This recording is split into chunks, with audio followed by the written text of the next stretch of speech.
안녕하세요. 호인무성하게 호인입니다. 이제 날씨가 이제 제법 쌀쌀합니다. 좀 춥고 가을 날씨처럼 뭐 좀 싸늘한 그런 어떤 기분이 듭니다. 오늘은 무슨 날인데 행진도 못하고 그렇게 했다고 하네요. 세상이 조금씩 좀 그렇죠. 좀 아쉽다 그런 생각이 좀 들고 자유롭다 이렇게 얘기했는데 거의 자유롭지 않은 세상이 돼가고 있는 것 같습니다. 오늘은 어떤 제목을 가지고 시작을 해볼까 지금 생각하다가 우선은 이달에 이제 중국에 구가 들어왔습니다. 구가 들어오니까 제가 지난 시간에도 말씀드렸지만 이게 드러난다 이런 뜻이 와 있죠. 무언가 드러난다. 많이 이게 소문이 난다 이런 개념이 들어와 있고요. 또 하나는 9라는 숫자가 우리가 주식, 증권 이런 거란 말이에요. 그러다 보니까 지금 사건 하나 터진 게 라임인가 그거하고 옵티모스인가 이거 주식, 증권 이런 금전적인 부분에 어떤 사건사가 이제 드러났다고 이렇게 우리가 이제 바라볼 수가 있죠. 구성하기라는 어떤 패턴으로 해석을 하다가 보면 라임과 옵티모스 이게 결국에는 이제 이달에 이제 확연하게 드러나겠죠.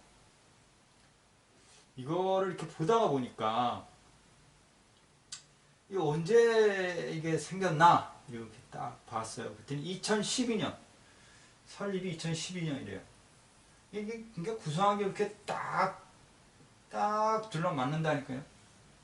딱 이렇게 6에 시작했으니까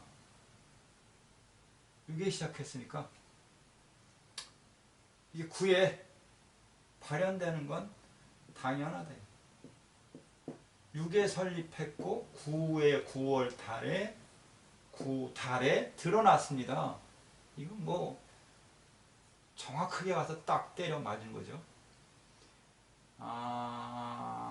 그렇게 하면서 그러면 2012년에 설립했다 6일 때 그 중간에 숫자를 보니까 9더라고요. 그게 2018년이야. 근데 제가 생각해 볼 때는 이게 지금 라인 사건의 어떤 문제점이라고 하나요? 이것을 이제 이렇게 문제를 만들었을 때가 2018년인 것 같아요. 그러니까 2012년 6일 때 설립을 했고 2018년 9일 때 이걸 조작을 하기 시작을 한 거죠. 문제를 만들기 시작해서 지금 2020년 중국에 9 들어왔을 때 이게 이제 폭탄이 돼서 이제 이렇게 딱 터져버리고 말았죠. 이렇게 생각을 해볼 수 있습니다.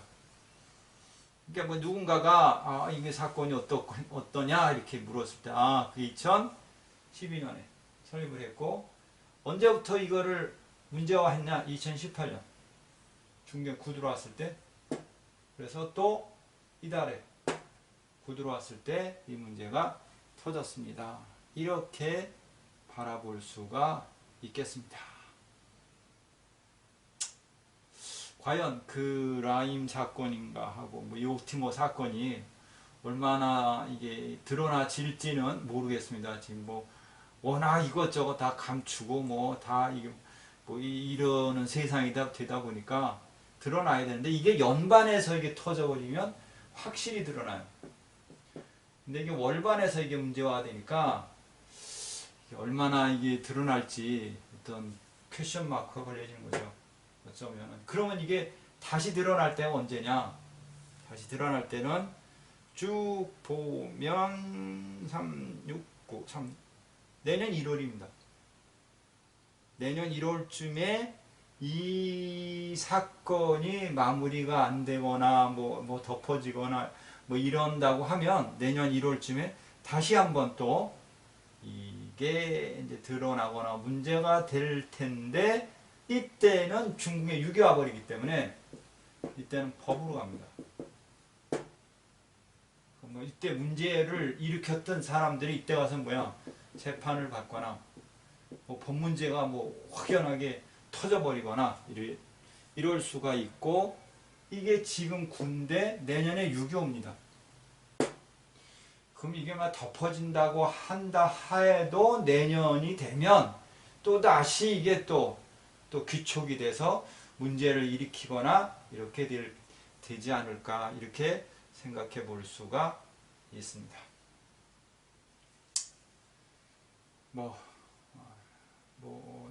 지난번에인가 예전에 어떤 영화에서 그런 얘기를 했죠. 1,000만 원, 2,000만 원, 1,000만 원, 2,000만 원을 문제화됐을 때는 이게 사기가 되고 어떤 영화에서 그런 얘기를 했어요. 1,000만 원, 2,000만 원, 3,000만 원, 5,000만 원 그리고 그 다음에 1억, 2억 이런 형태의 금전적인 문제가 되면 그거는 경제사범이 되고 1조, 5천, 몇 조 이렇게 할 때는 그건 뭐냐? 그런 거는 법도 없다는 거죠. 법도. 그건 갖다 붙일 의미도 없다 이거지. 그러니까 돈은 작게 먹은 게 사기가 되는 거고 좀 크면 경제사범이 되고 좀 더 크면 그건 표현할 수 없는 어떤 그건 얘기도 안 한다. 돈. 그거 오늘 영화에서 내가 그걸 잠깐 들은 것 같아요. 그러니까 그런 큰 돈은 어디서 움직이냐? 저 위에서 국회의원 조금 하시면 몇 년 하시면 다 재산이 팍팍 늘어나니까 그 이유를 왜 그런지는 진짜 다들 한번 생각해 보시기 바라면서 오늘은 내년에 누가 애정사가 발생할 수 있을까 이걸 한번 바라보겠습니다. 내년에 중국에 6.25입니다. 중국에 6.25인데 86년생 5가 거래궁에 와 있습니다. 그럼 예를 들어서 86년생이 이제 그냥 제가 이건 이제 젊은 사람 대충으로 대충 이렇게 잡아봤습니다. 86년생이다. 그러면 이제 여기는 어떤 궁이냐면 중매입니다. 중매. 소개.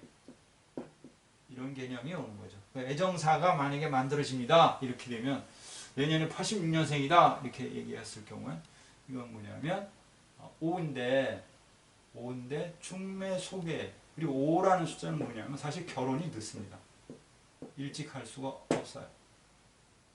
중매 소개 형태로 해서 내년에는 애정사가 발생할 수 있을 것 같다. 이렇게 우리가 바라볼 수가 있죠. 또 이 간궁이 되는데 여기를 우리가 이제 흔히 이거를 모텔로 봅니다. 모텔. 비밀사. 애정사 이렇게 표현하죠. 그럼 내년에 애정사가 조금 비밀스럽게 생기거나 조금 좀 그렇다 하는 사람들이 91년, 82년, 73년 생들이 어떤 경우에 수고냐면 애정사가 아주 좀 깊어진다. 왜? 여기 애정사가 모텔이니까. 그 여기가 이게 삼신할머니 궁 이렇게 해가지고 여기가 또 임신궁입니다. 임신. 91년, 82년, 73년은 내년에 애정사를 통해서 임신을 할 확률이 아주 높아요. 이렇게 표현할 수 있습니다. 그렇죠? 91년, 82년, 73년 이렇게 우리가 표현할 수가 있을 것 같습니다. 또 89년, 80년생 같은 경우는 내년에 감궁으로 들어갑니다. 간본으로 들어가면 이렇게 아랫사람과의 인연사. 이것도 애정사는 생기긴 생기죠. 근데 아랫사람과의 인연사. 휘하사람, 손아랫사람, 부하. 이런 일로 인한 애정사. 이것도 애정사는 애정사입니다. 또는 이걸 유홍으로도 봅니다. 유홍. 이쪽도 유홍이에요. 태궁도 유홍이지만 이쪽도 유홍으로 봅니다. 89년, 80년생들은 내년에 애정사를 바라본다고 하면 조금 좀 진한 그런 거겠죠. 91년, 간궁에 있는 91년, 82년, 73년, 89년, 80년 이쪽에 있는 이 두 궁이 차지하고 있는 분들은 좀 내년에는 애정사가 조금 더 진하다, 강하다 이렇게 바라볼 수 있겠죠. 그 다음에 건궁으로 가게 되면 이제 특히나 이제 이쪽으로 이게 만약에 여자분이다 이렇게 했을 경우에 이게 깨지는 궁입니다. 이제 깨지다 보니까 내년에 공궁도 깨지고 건궁도 깨지고 이런 경우의 수가 와 있는데 이렇게 되면 이혼입니다. 이혼. 근데 여자가 이쪽 궁에 오면 어떤 경우냐면 자기 주도체가 되기 때문에 내 멋대로 한다라는 뜻이 있어서 이혼을 할 확률이 많습니다. 그 뭐냐면 93년, 84년, 85년, 66년생들은 내년에 94년, 84년, 75년, 66년생들은 애정사를 논한다라고 하면 깨진다, 이별을 한다, 정리를 할 겁니다. 이렇게 이야기를 하죠. 여기서 만약에 공궁이 깨지지 않았으면 이제 이렇게 강하게 표현을 하지 않는데 양쪽 남녀궁이 다 깨지다 보니까 내년에 애정사거나 뭐 이런 경우의 수가 생기면 거의 이혼 쪽으로 갈 확률이 아주 높습니다. 내년에. 그래서 내년에는 또 특히나 남자분들이 이제 남자라는 숫자 6이 건궁에 갇히다 보니까 남자가 어떻게 한다요? 갇혔다. 이런 뜻이거든요. 5가 여기 중궁에 있었기 때문에 부패된 거, 오래된 문제. 그러니까 이건 뭐냐면 쌓였던 문제로 인해서 쌍방이 이혼을 하는데 유도체가 누구냐 이게 6이 되는 거죠.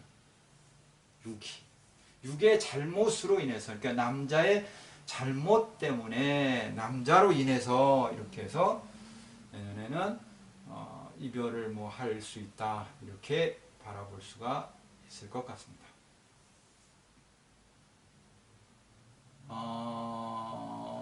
애정사 중에서 제일 좋은 게 92년생, 83년생 본명성 8들입니다. 본명성 8들 92년, 83년생은 내년에 사유축의 상합에 딱 걸리기 때문에 애정사가 생기면 저거는 이제 먹고 마시고 즐겁고 뭐 이렇게 놀러 가서 이런 경우의 수에 걸리는 건데 저기 삼길신에 또 딱 걸렸기 때문에 거의 유리한 형태의 애정사를 만들 수가 있고 괜찮은 패턴의 애정을 만들어서 결혼까지도 바라볼 수 있는 형태가 된다. 이렇게 바라볼 수가 있을 것 같습니다. 여기 이제 3이 공궁에서 깨졌습니다. 3은 88년생, 79년생입니다. 내년에 88년생, 79년생들 같은 경우에 가정이 있습니다. 애정이 있습니다. 할 경우에도 위험은 합니다. 왜? 집이 깨졌으니까. 여자방이 깨졌으니까 혹시 이별을 할 수 있겠다. 이게 중궁이 아니라고 하면 문제가 없어요. 근데 여기 들어와 있기 때문에 힘들다. 이렇게 우리가 판정을 할 수가 있는 것이고, 본명성 3들 같은 경우 내년 88년, 79년 특히 뭐 그 외에 이제 연도를 제가 찾지를 않았는데 직업궁이기 때문에 거기가 그러니까 직업적인 문제나 가정적인 부분, 애정적인 부분의 입장 속에서는 88년생, 79년생 그 외 본명성 3들은 내년에 가정이나 직업의 문제로 인해서 혼란한 문제를 만들 수 있고 혹시나 이별이나 이혼이나 이런 문제를 발생시킬 수 있다. 거기에 이제 문제되는 게 뭐냐라고 하면 내년에 5가 와버리면 여기 1이 와봅니다. 그래서 무슨 대충이 되면 1대1 대충이에요. 이제 이혼을 하는데 이별을 하는데 문제가 뭐가 되느냐라고 했을 때 1이라는 변수는 첫째가 이제 자식이라는 어떤 변수가 따라오고